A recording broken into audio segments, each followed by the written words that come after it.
um curso de médium, de desenvolvimento mediúnico lá na Seara Bendita. E aí, quando eu comecei a frequentar aqui, quis fazer tudo de novo. Tinha feito 4 anos lá, aluna repetente assim, né? A gente tem que fazer de novo para aprender. Então, tive que fazer novamente e foi muito bom.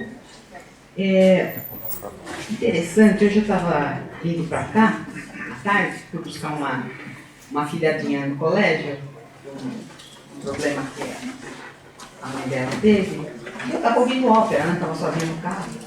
De repente, adolescente, Linda! Que é isso? Que coisa velha é essa? Falei, querida, baixei, desliguei, né?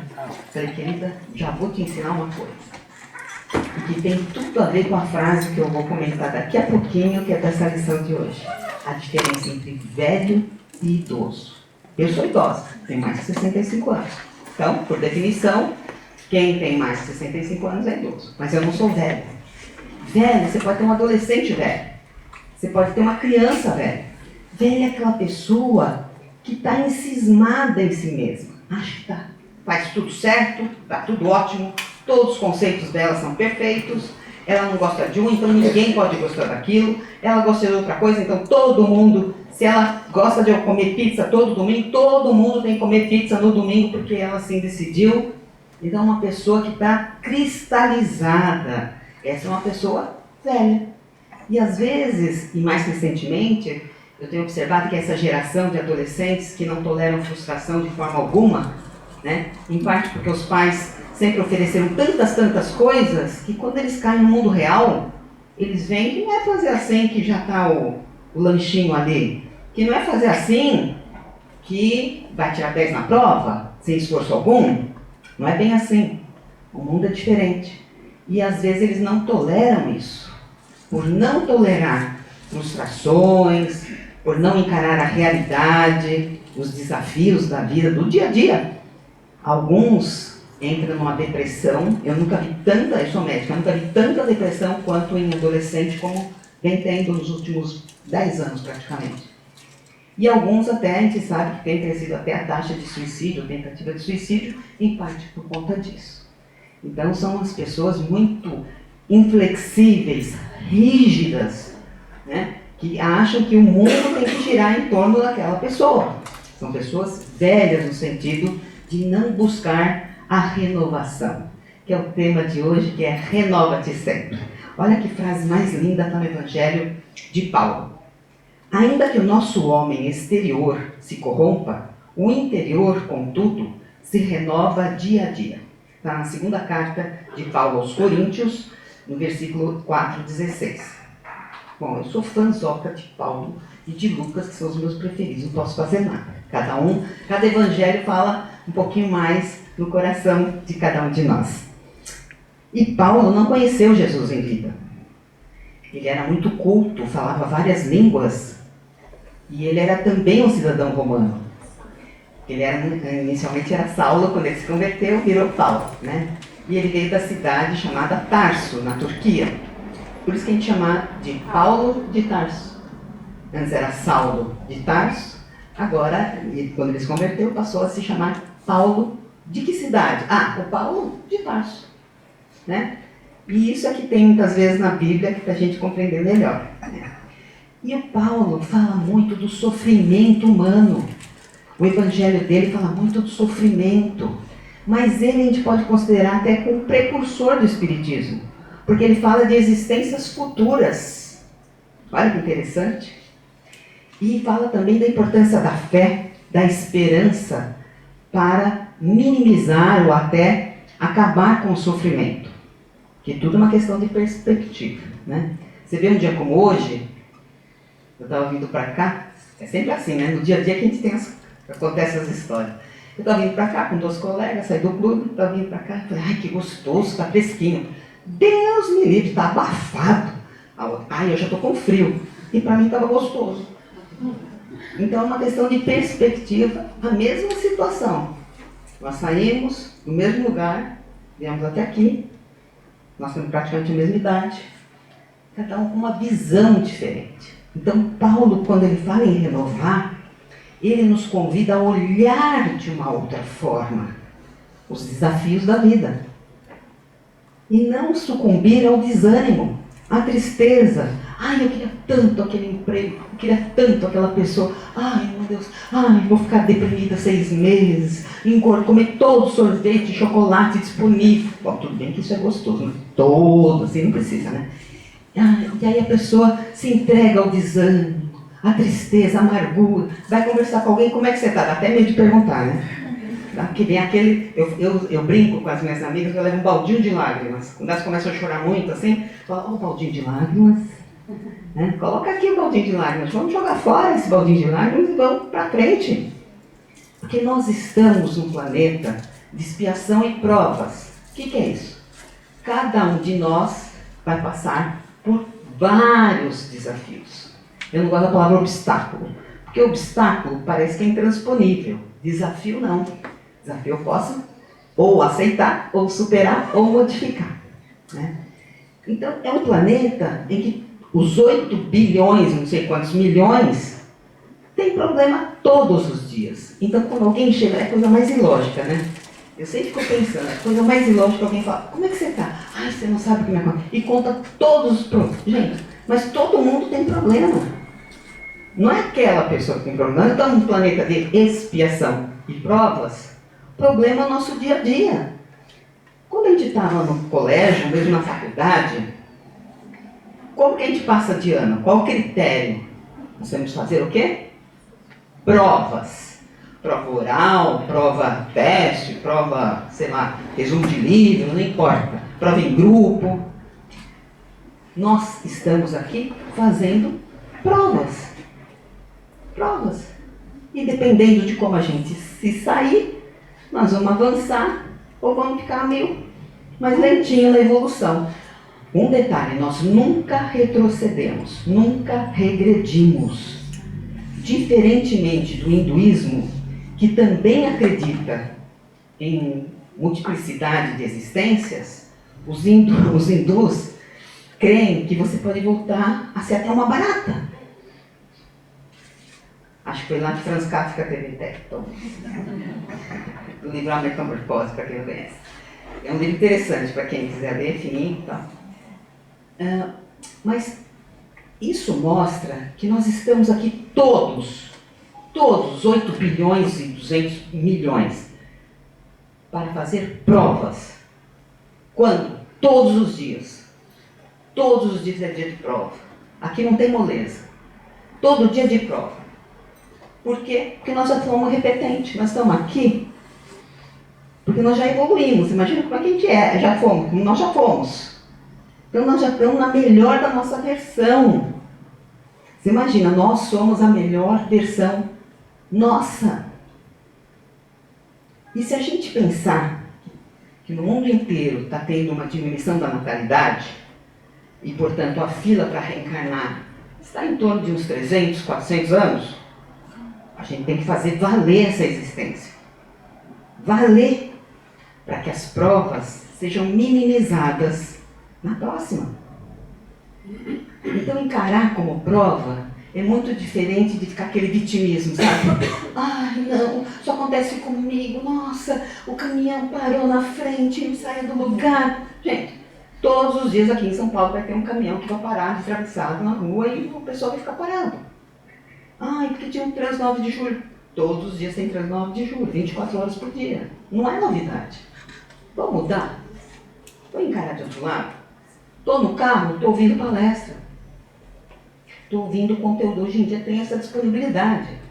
Quem não está no carro, está no transporte público, põe fone de ouvido, é a mesma coisa. Aproveitar o tempo para a gente aprender coisas. Porque isso é se renovar.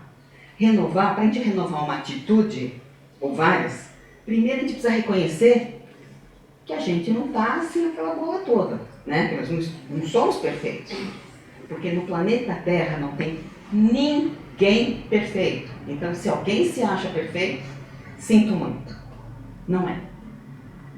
Não é. Partindo desse pressuposto, a gente tem sempre aspectos para melhorar, para aprimorar. Por que isso é tão importante? Eu já comentei, ó, tem menos reencarnações. Né? A gente tem que aproveitar, nós estamos num planeta de transição.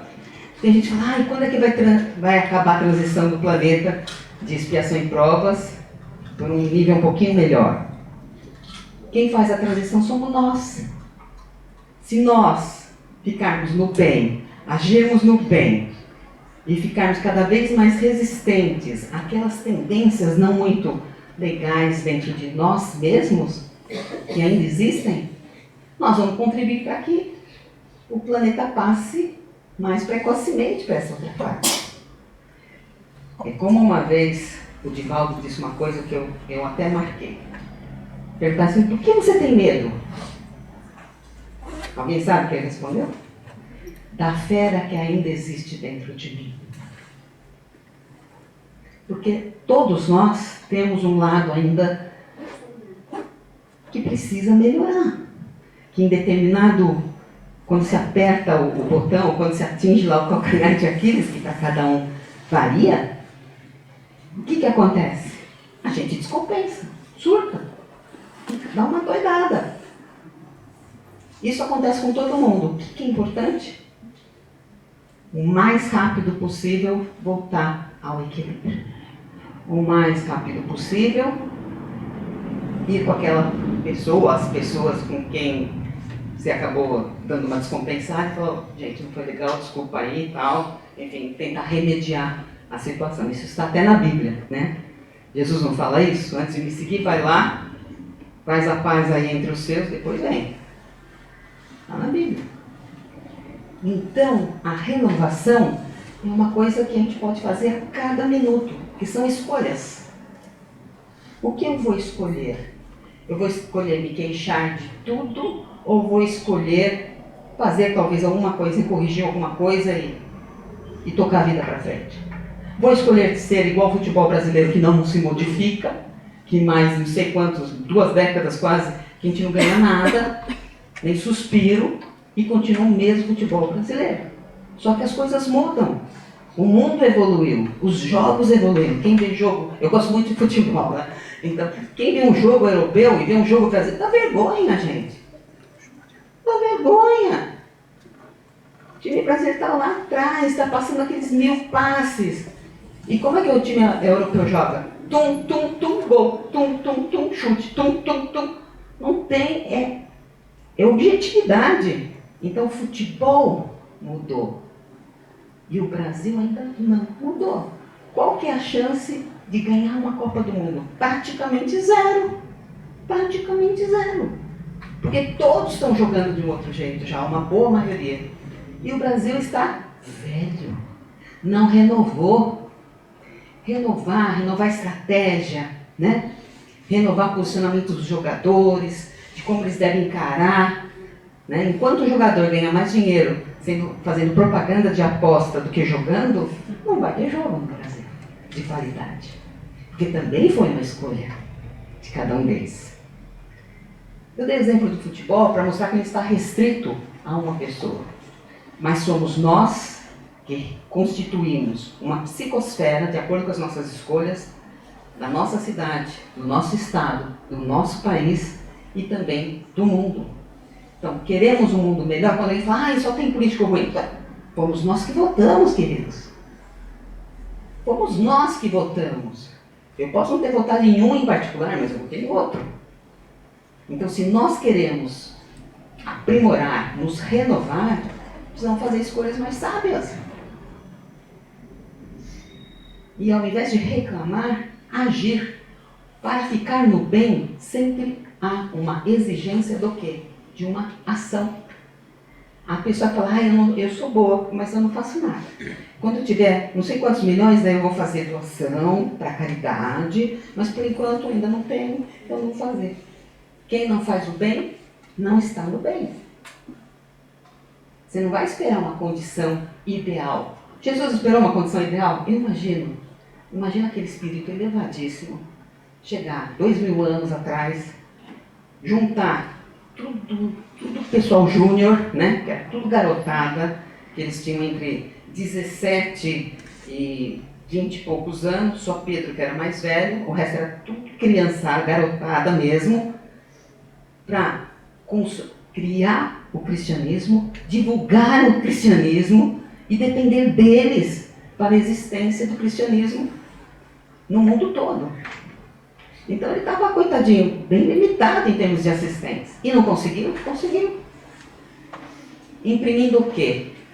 Nas conversas, a fé, a esperança, aquela certeza absoluta de que a escolha correta não é aquela baseada no mundo material, mas colocando Deus em primeiro lugar, colocando a vida espiritual em primeiro lugar e viver para essa finalidade. Como fazer isso no dia de hoje? Sim, fazer a mesma coisa. Ficar no bem, agir no bem, ao invés de dar uma descompensada, dar uns gritos de vez em quando, pensar, respirar fundo, tomar água, que nem o Chico Xavier fazia. Ele sempre andava com uma aguinha, enchia a boca de água e ficava, até passar a raiva. Ele também tinha raiva, mas ele não expressava. Quer dizer, de vez em quando, né? Devia ser uma vez cada 10 anos, mas tudo bem, tudo bem.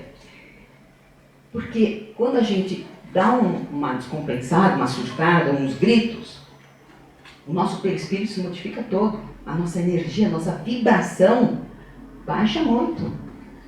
E com quem vocês imaginam que a gente acaba dormindo à noite? O anjo Gabriel, Rafael, Miguel, o apóstolo Paulo vai lá te dar uma boa noite. Não é não. Né? O Espírito sempre faça essas escolhas. Com quem eu quero que esteja ao meu lado? Que espírito? De que ordem? De que nível? Teve uma ideia ruim? Não tenho a menor dúvida. É de um espírito inferior. Quando a gente está bem, a gente só acaba tendo ideias boas. Então, quando tem uma discussão e alguém fica, você tem uma ideia, continua. Você acha que aquela ideia é sua, pura?